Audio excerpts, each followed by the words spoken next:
Episode की शुरुआत में हम देखते हैं कि जब पार्क की बाइक डिसबैलेंस हुई थी तब वो कैब ड्राइवर उनके पीछे ही था। सीन फिर शिफ्ट होता है और हम एक कास्टिंग क्रू को देखते हैं जो कि एक हैंडसम लड़के से सवाल कर रहे थे कि वो ये शो क्यों ज्वाइन करना चाहता है और वो लड़का पार्क ही था। उसके सवाल पर पार्क बोलता है कि मैं किसी को पसंद करता हूँ लेकिन उसे कभी भी बता नहीं सका, पर अब मैं और वेट नहीं करूँगा। सीन फिर प्रेजेंट में आता है और हम देखते हैं कि पार्क को एमिली पहचान लेती है।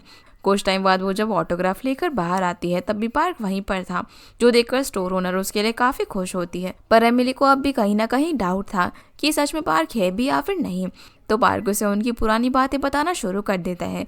उस पर यकीन होने के बाद एमिली इमोशनल हो जाती है और उसे मारते हुए बोलती है कि मुझे तुम्हारी काफ़ी फिक्र हो गई थी। पार्क उसे फिर ओदुरी कहकर बुलाता है और हाथ मिलाता है, जिस पर वो दोनों फिर डांस करने लग जाते हैं। इसके बाद पार्क उसे बताता है कि अब से मेरा पूरा नाम पार्क जुन होगा, जो सुनकर वो उसका मजाक बनाने लग जाती है कि ये कैसा नाम है, पर वो सोचने लग जाती है कि ये कुछ ज़्यादा ही अट्रैक्टिव लग रहा था। वैसे दूसरी तरफ डैनियल और लीना डिस्कस कर रहे थे कि उन्होंने सोचा नहीं था कि ये वीडियो इस तरीके से वायरल होगी। जब वो उन्हें निकालने के बारे में सोच रहे थे कि इस वीडियो को वो उनकी एजेंसी की तरफ से बताकर हाइप क्रिएट कर सकते हैं। फिर हम ओल्ड माल्सन को देखते हैं जो कि चॉयमिन और जीसुक को बता रही थी कि उनकी मेमोरी जा चुकी है और अगर वो कुछ भी अजीब हरकतें करती है तो वो उसे दिल से ना लगाए। पर उनकी इस पर्सनालिटी को देखकर वो दोनों ही हैरान थे और एक्सेप्ट ही नहीं कर पा रहे थे कि यही मालसुन है। मालसुन बोलती है कि अब से इस घर में सभी अपनी जिंदगी जिएंगे, जैसे गिव एंड टेक। जो बात सुनकर चॉयमिन जीसुक को अंदर लेकर जाते हैं और बोलते हैं कि तुम्हारी मॉम को हमें हॉस्पिटल ले जाना चाहिए, लेकिन जीसुक बोलती है कि मॉम ने खुद बताया ना कि वो ठीक है। और जीसुक इस वक्त मॉम के बिहेवियर के बारे में ज़्यादा सोच रही थी क्योंकि उन्हें इंग्लिश आती ही नहीं थी और वो बीच में इंग्लिश में बात कर रही थी। लेकिन अब तक जीसुक भी यही सोचती थी कि घर में सभी अपनी लाइफ जिए, इसलिए वो उनसे बात करने के लिए तैयार थी। जिसके बाद हम देखते हैं कि ये लेडी मालसुन के रूम में आ जाती है और कुछ ढूंढने लगती है। तब उन्हें एक एल्बम मिलती है जिसे जैसे ही वो उठाने लगती है कि पीछे से मालसुन आ जाती है और पूछती है कि तुम क्या कर रही हो। मैं जानती हूँ कि तुम यहाँ पर इसीलिए आई हो कि तुम मेरी फैमिली हो, लेकिन मेरी जगह लेकर मेरे ही घर में लौटने का क्या कारण है। उनकी बात उसे पता चलता है कि असल में ये लेडी मालसुन की फैमिली है, पर कुछ वजह से अब मालसुन उसे अपनी फैमिली नहीं समझती, लेकिन वो लेडी अब भी उसे अपनी फैमिली मानती है। मालसुन इस बारे में और बात नहीं करना चाहती थी, इसलिए उन्हें जाने के लिए कहती है, पर वो मना कर देती है और बोलती है कि तुम्हें मेरी मदद की ज़रूरत पड़ेगी, वैसे भी तुम ये सब अकेले नहीं संभाल पाओगी। जिस पर मालसुन जब अपनी चलाने लग जाती है तो उनकी आवाज़ सुनकर चॉयमिन अंदर आ जाता है और एमिली से कहता है कि तुम मेरी मदर इन लॉ से इस तरीके से बात नहीं कर सकती हो। ये देखकर मालसुन काफ़ी गुस्सा हो जाती है, पर वो कुछ कर नहीं सकती थी क्योंकि वो यहाँ पर उनकी गेस्ट है, इसीलिए वो चुपचाप वहाँ से चली जाती है। सीन फिर किम पर आता है जो कि एमिली की वायरल परफॉर्मेंस देखकर पुरानी बात याद करने लग जाती है, जहाँ हम देखते हैं कि जब वो उन दिनों मशहूर हो गई थी तब मालसुन उससे मिलने के लिए आई थी, जिसे देखकर किम हैरान हो जाती है। किम का मैनेजर पूछता है कि क्या ये आपकी फ्रेंड है, जिस पर मालसुन हंसते हुए उसे चोर कहती है। किम भी यहाँ पर अपने मैनेजर से बोलती है कि ये तो सिर्फ बार की वेट्रेस है, मैं इसे नहीं जानती और जाने लगती है। पर मालसुन उसका रास्ता रोकती है और बोलती है कि चुन्हो ने ये गाना मेरे लिए लिखा था, उसने मुझे दिया था। किम बोलती है कि मैं चुन्हो को तुमसे पहले से जानती हूँ और उसका अटेंशन सिर्फ मेरे पर रहता था, तुम्हें तो गाने के लिरिक्स तक भी समझ नहीं आते, तो तुम भला उस गाने का क्या करती। पर मालसुन बोलती है कि जो गाना तुमने चुराया है मेरी आगे की पूरी लाइफ उस पर डिपेंड थी। जो सब कुछ बताते हुए मालसुन रोने लग जाती है, पर किम पर इसका कोई भी फर्क नहीं पड़ता और वहाँ से चली जाती है। सीन फिर प्रेजेंट में आता है जहाँ पर किम किसी को कॉल करके एक लड़की पर नजर रखने के लिए कहती है। फिर हम हाना के मॉम डैड को देखते हैं जो कि उसकी उस कॉन्सर्ट की वायरल वीडियो को देखकर खुश थे कि हाना जो काम कर रही है उसमें वो काफ़ी खुश है। दूसरी तरफ वही ओल्ड मालसुन अपने रूम में फैमिली एल्बम निकालती है और फोटोज़ को देखकर रोने लग जाती है। यहाँ से हमें पता चलता है कि असल में ये लेडी मालसुन की बहन सोनाई है। अब अगले दिन जब सोनाई ब्रेकफास्ट कर रही थी तो उनका खाने में टेस्ट भी चेंज हो गया था। ये देखकर चॉयमिन और जीसुक को उनकी फिक्र होने लग जाती है। तभी पीछे से एमिली आकर बोलती है कि इस एज में तुम्हें हल्का खाना खाना चाहिए। इसके बाद एमिली कंपनी चली जाती है जहाँ वो बार बार उल्टा लटक कर इन चीज़ों के बारे में सोच रही थी कि अब आगे उसे क्या करना चाहिए। तभी डैनियल वहाँ पर आता है जिसे अचानक से देखकर एमिली चौंक जाती है और फिर उससे पूछती है कि क्या तुम लोग मुझे और हाना को टीम से निकाल रहे हो। पर इसका जवाब वो खुद भी नहीं जानता था क्योंकि ये फैसला उसके अकेले का नहीं है, लेकिन वो उससे किया हुआ वादा याद दिलाता है कि मैं हमेशा तुम्हारे साथ रहूँगा। जिसे इतना सीरियस देख कर वो नर्वस हो जाती है और पूछती है कि क्या हम सच में इतनी सीरियस रिलेशनशिप में थे। तो पूछता है कि क्या तुम्हें वो नहीं चाहिए था, जिस पर एमिली खुद को थप्पड़ मारती है और कहती है कि रेस्टरूम में खाना और वर्क प्लेस पर डेटिंग दोनों ही गलत है। पर वो उनसे कहता है कि मैं हर सिचुएशन में तुम्हारी मदद करूंगा, इसीलिए परेशान मत होना।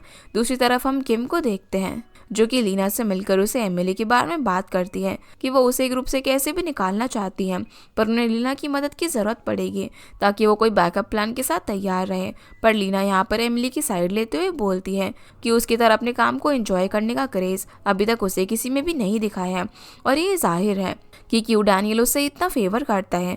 लेकिन किम की बात उसे लगता है कि वो एमिली को कैसे भी टीम से निकलवा कर ही रहेगी, क्योंकि वो उसे बार बार मालसून की याद दिला रही थी।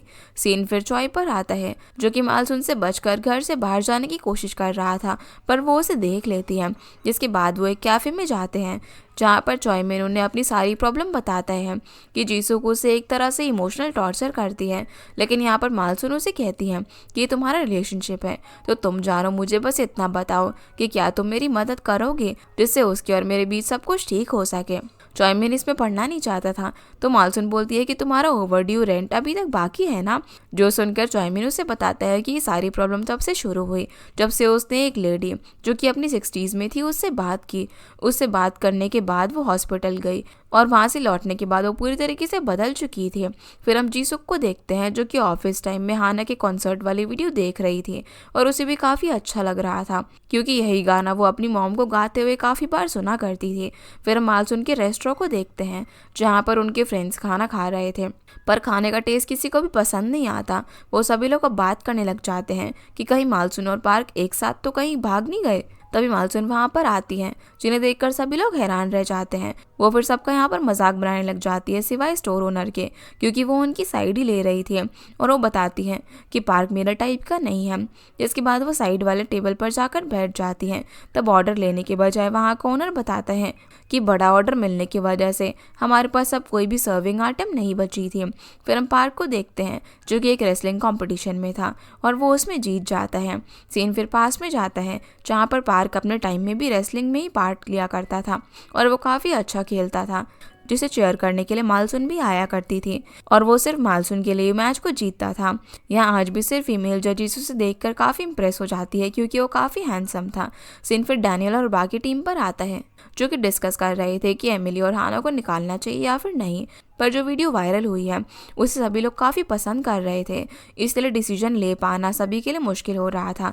तभी डैनियल अपना बनाया हुआ नया ऑडियो ट्रैक सभी को सुनाता है और बोलता है कि वो रेट्रो स्टाइल के साथ जाना चाहेगा, जिसका ये आइडिया सबको पसंद आता है।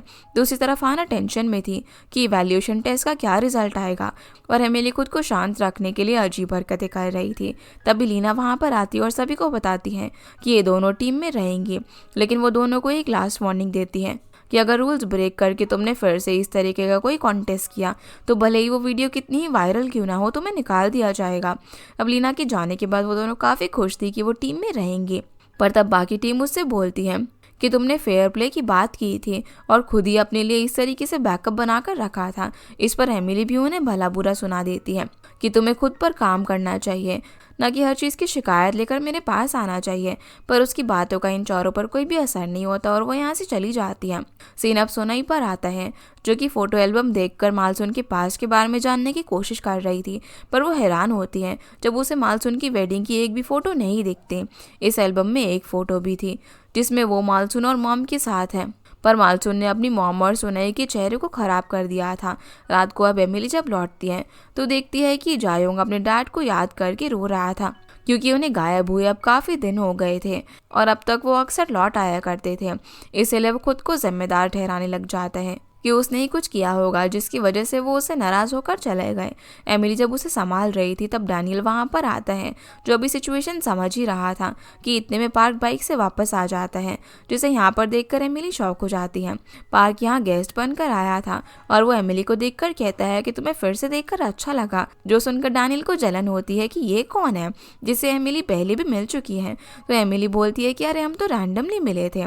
फिर पार्क डैनियल को बताता है कि वो यहाँ पर नया टीनेंट है और वो उसकी तरफ हाथ बढ़ाता है, पर डैनियल अंदर चला जाता है। इसके बाद एमिली डैनियल को पूछती है कि तुम्हारा क्या प्लान है, तो वो बस इतना कहता है कि मैं अपना बेस्ट करूँगा। जिसके बाद जायोंग पार्क को अंदर लेकर जाता है अगले दिन फिर कंपनी में डैनियल जब लिफ्ट से जा रहा था तो वो एमिली को देखते ही लिफ्ट जल्दी से बंद करने की कोशिश करता है, पर वो किस तरीके से अंदर आ ही जाती है। डैनियल उससे उस लड़के की बात करता है कि तुम उससे एक दो बार ही मिली और उससे इतना क्लोज भी आ गई, कहीं तुम उसके साथ रिलेशनशिप में तो नहीं हो ना। तो बोलती है कि मेरा जो भी जवाब हो इसे तुम्हें क्या। फिर वो एक लड़की को देखती है जिसे देखकर साफ पता चल रहा था कि वो इस लड़के को पसंद करती है, पर उसे बोल नहीं पा रही थी। तो एमिली उसके साथ बाकी लड़कियों को भी ले जाती है और सभी को टिप्स देने लग जाती है कि कैसे उन्हें किन लड़कों से दूर रहना चाहिए, उनकी कौन सी आदतें उन्हें रेड फ्लैग बनाती हैं। जो सब पीछे से डैनियल भी सुन रहा था और उनसे बोलता है कि इसकी सलाह लेकर सभी सिंगल ही रह जाओगे जिंदगी भर। उसे यहाँ पर देखकर सभी हैरान हो जाते हैं, पर एमिली चुप नहीं करती और बोलती है कि जो लोग ये भी नहीं देख पाते कि रूम में क्या बात हो रही है और उन्हें डिस्टर्ब नहीं करना चाहिए, इस तरह के लोग भी रेड फ्लैग है। तभी डैनियल को किसी का कॉल आता है जिनसे वो एमिली और हाना की वीडियो के बारे में बात कर रहा था। ये सुनकर एमिली अलर्ट हो जाती है। अगले सीन में अब एमिली और लीना को आमने सामने देखते हैं, जहाँ लीना को उससे कुछ बात करनी थी। वो उससे पूछती है कि तुम वो घर छोड़कर वापस रहने कब आ रही हो, क्योंकि डैनियल और तुम आमने सामने रह रहे हो जिससे र्यूमर्स फैलने के चांसेस हैं। ये सुनकर वो हंसने लग जाती है और बोलती है कि अगर वो धरती पर आखिरी इंसान भी होगी तब भी उसका और मेरा कोई भी मैच नहीं है। इस पर लीना उसे बताती है कि तुम्हारा ये बिहेवियर किम को बिल्कुल भी पसंद नहीं है, तो बेहतर होगा कि तुम जल्दी लौट आओ। इतना कहकर वो चली जाती हैं। दूसरी तरफ हम डैनियल को देखते हैं जो कि किसी से ब्रॉडकास्टिंग स्टेशन की वीडियो के बारे में बात करने के लिए गया था। बात होने के बाद जब वो वॉशरूम में आता है तो वहाँ पर एक शख्स आता है जिसके हाथों से पता चल जाता है कि वो लड़की है और वो मुस्कुराने के बाद वहाँ से चली जाती है। ये देखकर डैनियल को काफ़ी अजीब लगता है क्योंकि ऐसा पहले भी एक बार हो चुका था। पिछली बार ऐसा होने पर उसने उस लड़की का कैप हटा दिया था और वो लड़की को देखकर वो काफ़ी डर जाता है। वो लड़की उसे जुनियो कहकर बुलाती है और बताती है कि मैंने तुम्हें काफ़ी मिस किया। वो अब जल्दी से उस लड़की को ढूंढना शुरू कर देता है।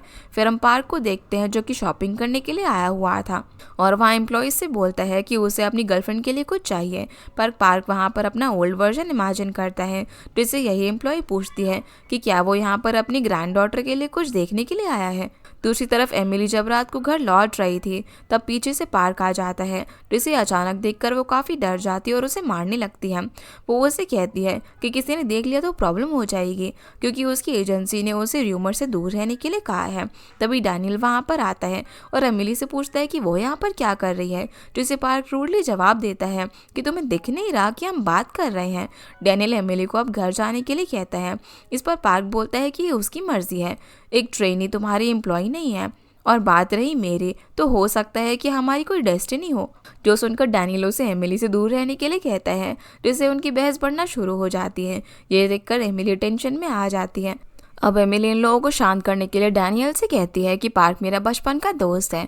मैंने पहले इसलिए नहीं बताया क्योंकि तुम इस पर भी शिकायत करने लगते, इसीलिए ना ही ये मेरा स्टॉकर है और ना ही बॉयफ्रेंड। जिसके बाद एमिली वहाँ से चली जाती है। सीन फिर चॉयमिन पर आता है जो कि जीसू के रूम के बाहर जाने के बाद उसका फ़ोन चेक करने के लिए आता है, क्योंकि मालसुन ने उसे ऐसा करने के लिए कहा था ताकि वो उस लेडी के बारे में पता लगा सके जो अपनी 60s में थी, लेकिन उसमें पासवर्ड लगा हुआ था। इतने में ही जीसू लौट आती है तो वो पीछे हट जाता है और बोलता है कि तुम्हारा शायद मैसेज आया है।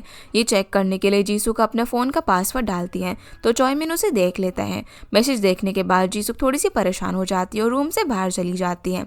तब चॉयमिन फ़ोन अनलॉक करके देखता है कि वो मैसेज हॉस्पिटल से आया था जिसमें लिखा था कि अगर तुम बिजी नहीं हो तो मिलने के लिए आ जाओ। वो बताएगा नहीं पर वो तुम्हें मिस करता है। फिर हम एमिली यानी मालसुन को देखते हैं जो कि अपनी रूम में जब आती है तो वहाँ पर सुनई खड़ी थी। उसे यहाँ पर देखकर मालसुन हैरान हो जाती है। सुनई पूछती है कि क्या तुम अपनी यंग लाइफ इंजॉय कर रही हो, तो उससे पूछती है कि तुमने मुझे इस बॉडी में पहचाना कैसे। जिसे सुनई बताती है कि मुझे पार्क से पता चला और क्या मैं अपने ही चेहरा नहीं पहचानूंगी, तुम इस सब की जगह अपने डेब्यू पर ध्यान दो। पर मालसुन उसे बोलती है कि हम मरने से पहले एक बार मिल लिए इतना ही काफ़ी है, तुम्हें यहाँ से चले जाना चाहिए। सीन फिर यहाँ से पास्ट में जाता है जब मालसुन और सुनई बच्चे थे और बाकी बच्चों के साथ खेला करते थे, लेकिन कुछ बच्चे उन्हें ये कहकर छुड़ाने के लिए आते थे कि तुम्हारे डैड तो आधे मर चुके हैं और तुम्हारी मॉम ने किसी और से शादी कर ली। इस पर मालसुन पत्थर से उन्हें मारकर कहती है कि एक बार वो उठ गए तो तुम सब गए काम से। तभी मालसुन और सुनई के स्टेप डैड आते हैं जिन्हें देखकर वो बुरे बच्चे वहाँ से भाग जाते हैं। स्टेप डैड उनसे पूछते हैं कि क्या वो दोनों ठीक हैं। इस पर मालसून गुस्से में बोलती है कि हम ठीक नहीं हैं और सुनई को भी अपने साथ वहाँ से ले जाने लगती है। लेकिन सुनई स्टेप डैड के साथ ही जाना चाहती थी। वो कहती है कि मुझे कोई प्रॉब्लम नहीं है जब तक ये मॉम को पसंद करते हैं, और वो उनके साथ वहाँ से चली जाती है। दूसरी तरफ हम पार्क को अपने रूम में देखते हैं, जो बैठकर मालसून के बारे में सोच रहा था और उनके मन में उनके लिए जो फीलिंग्स हैं वो सब एक पेपर में लिखने लगता है। वहीं डैनियल भी था, जो कि उस लड़की के बारे में सोच सोच कर परेशान हो रहा था। तभी उसे लीना का कॉल आता है, जो उससे काम की बात करते वक्त नोटिस करती है कि डैनियल कुछ परेशान लग रहा है, लेकिन वो उसे कुछ भी नहीं बताता। अगले दिन अब मालसून घर में सबसे पहले उठकर खाना बना रही थी। जब सुनई आती है तो वो उससे कहती है कि ये पहली और आखिरी बार है जब मैं तुम्हारे लिए खाना बना रही हूँ। जब सुनई खाना देखती है तो बोलती है कि तुमने कहा था कि मैं तुम्हारी फैमिली नहीं हूँ, फिर भी तुमने मेरे लिए मेरा पसंद का खाना बनाया। तभी जीसुक और चॉयमिन वहाँ पर आते हैं और देखकर हैरान हो जाते हैं कि एमिली ने मॉम की तरह खाना बनाया है और जो मॉम है वो किसी अजनबी की तरह पेश आ रही है। जो सब चॉयमिन को काफ़ी अजीब लगता है और वो जीसुक के रूम में लाकर इस बारे में बात करता है। वो कहता है कि कहीं एमिली मॉम की कोई दूसरी बेटी तो नहीं है। ये सुनते ही जीसुक उसे हिट करती है और वहाँ से चली जाती है। फिर हम चारों को एक साथ डिनर टेबल पर ब्रेकफास्ट करते हुए देखते हैं, जहाँ पर जीसुक नोटिस करती है कि वो अपने लेफ्ट हैंड से खाना खा रही है जबकि वो राइट हैंडेड है। इस पर एमिली कहती है कि वो डिमेंशिया के लिए पहले से ही प्रिवेंशन ले रही है। फिर जीसुक मॉम को बताती है कि वो दोनों यहाँ से जा रहे हैं। ये सुनकर एमिली हैरान हो जाती है। जीसुक बताती है कि आपके जाने के बाद मैंने काफ़ी सोचा और ये सॉल्यूशन निकाला कि हमारा यहाँ से दूर रहना ही सारी प्रॉब्लम को ख़त्म कर सकता है। सुनई बोलती है कि क्या अब तुम्हें तुम्हारी ओल्ड मॉम की ज़रूरत नहीं है? मैंने तुम्हारे लिए इतना कुछ किया और जब मुझे तुम्हारी ज़रूरत है तो तुम मुझे छोड़कर जा रही हो। इस पर जीसू कहती है कि हम साथ रहते हैं तो इसका ये मतलब नहीं है कि हम फैमिली हैं। ये सुनकर एमिली को काफ़ी बुरा लगता है, इसीलिए वो बीच में ही उठकर वहाँ से अपनी रूम में चली जाती है। जिसकी कुछ देर बाद सुनई उसकी रूम में आती है और बोलती है कि तुम्हें उसकी बातों पर ध्यान देने की ज़रूरत नहीं है, पर तुम्हें उसकी आंखों में दिखाई नहीं दिया कि वो तुमसे कितना कुछ कहना चाहती थी। फिर वो उसे कुछ डॉक्यूमेंट्स देती हैं जो कि मालसून की पेंशन के डॉक्यूमेंट्स थे। उसके ज़रिए सुनई बोलती है कि तुम्हें ये पैसे चाहिए या फिर मैं इन्हें लेकर चली जाऊं, या तुम चाहती हो कि मैं ये पैसे निकाल कर तुम्हारी बेटी को दे दूं। तो मालसून को उसकी बात माननी पड़ जाती है और उसे बोलती है कि तुम मेरा रोल अच्छे से प्ले करो और कोई भी गलती मत करना। वहीं चॉयमिन समझ गया था कि जीसुक अपने अंदर फीलिंग्स दबाए हुए बैठी है जो मॉम से नहीं कह पा रही, इसीलिए वो उन्हें खुलकर बताने के लिए कहता है कि तुम उनसे कहो कि तुम्हें उनकी कितनी ज़रूरत है। जो सब कुछ सुनई रूम के बाहर से सुन लेती है। दूसरी तरफ एमिली जब डैनियल के साथ जा रही थी तब भी वो टेंशन में थी। डैनियल जब पूछता है तो वो कहती है कि मैंने आज कुछ ज़्यादा ही प्रैक्टिस कर लिया। तो वो गाना प्ले करता है, जिसे सुनकर वो बोलती है कि इसे तो लगता है कि तुमने गाया है। इस पर वो भाव खाने लग जाते हैं और बोलता है कि लड़कियां मेरे गाने को जल्दी सोने के लिए सुनती है क्योंकि मेरी आवाज़ काफ़ी स्वीट है। तो एमिली उसे चिढ़ाने के लिए बोलती है कि मेरी तो नींद ही उड़ गई। इस पर वो उसकी आंखों के सामने हाथ रख देता है, जिससे वो हैरान हो जाती है। अब कंपनी में आकर एमिली जब ट्रेनिंग कर रही थी तो वो डैनियल के बारे में सोच रही थी जब उसने उसकी आंखों पर हाथ रखा था, जिसकी वजह से सूजन से टकरा जाती है और सभी को दोबारा से शुरू करना पड़ता है। लेकिन कुछ देर बाद ही सूजन को अपनी तबीयत खराब महसूस होती है और वो वहाँ से चली जाती है, जिसे संभालने के लिए सभी उसके पीछे भागते हैं। जब वो सूजन को मेडिसिन दे रहे थे तब मालसून उसे हटाकर उसका हाथ पकड़ लेती है और उसे चेक करने लग जाती है। वो बताती है कि तुम्हारा डाइजेशन काफ़ी वीक हो गया है और तुम्हें जल्दी डॉक्टर को दिखाना होगा, लेकिन वो नज़रअंदाज करने लग जाती हैं। पर तभी वो अचानक से गिरकर बेहोश हो जाती हैं। ये देखकर सभी हैरान होते हैं। सूजन को अब जब हॉस्पिटल लाया जाता है तो उसका ट्रेनर उसे आराम करने के लिए समझाता है, पर वो नहीं मानती और अभी ट्रेनिंग की बात कर रही थी क्योंकि उसे डर था कि कहीं प्रैक्टिस ना करने की वजह से उसे डेब्यू करने का मौका ही ना मिले। तभी डैनियल वहाँ पर आकर उसे कहता है कि डेब्यू तक कोई भी इवैल्यूएशन नहीं होगा। वहीं एमिली भी थी जो कि रिसेप्शन पर अपने साथ लाया हुआ खाना दिखा रही थी और वो उनसे इस खाने को सूजन तक पहुंचाने के लिए कहती है। जब रिसेप्शनिस्ट उससे पेशेंट का रिलेशन पूछती है तब डैनियल पीछे से आकर फ्रेंड कहता है, जिसके बाद हम उन दोनों को एक कैफे में देखते हैं जहाँ पर एमिली नोटिस करती है कि डैनियल कुछ परेशान है। फिर डैनियल उससे पूछता है कि जो नाइटमेयर्स हमें आते हैं अगर वो सच हो जाए तो। इस पर वो उसे कहती है कि अगर ऐसा होता तो तुम्हें उसे भागना नहीं चाहिए बल्कि उसका सामना करना चाहिए। जिसकी ऐसी बातों से वो समझ जाता है और उसके सर पर हाथ रखकर वहाँ से चला जाता है। लेकिन उसके इस जेस्चर से एमिली की हार्ट बीट काफ़ी फास्ट होने लगी थी और उसे समझ नहीं आता कि आखिर उसे क्या हुआ है। सीन फिर डॉम में आता है जहाँ पर हम सूजिन को देखते हैं। वो हॉस्पिटल से लौट आई थी और वो हाना को देखकर उसकी टी शर्ट पर कॉम्प्लीमेंट भी देती है। ये देखकर सभी लोग खुश हो जाते हैं। फिर हाना बोलती है कि जब तक तुम ठीक नहीं हो जाती हम भी ट्रेनिंग नहीं करेंगे, वरना तुम्हारे साथ ही चीटिंग होगा।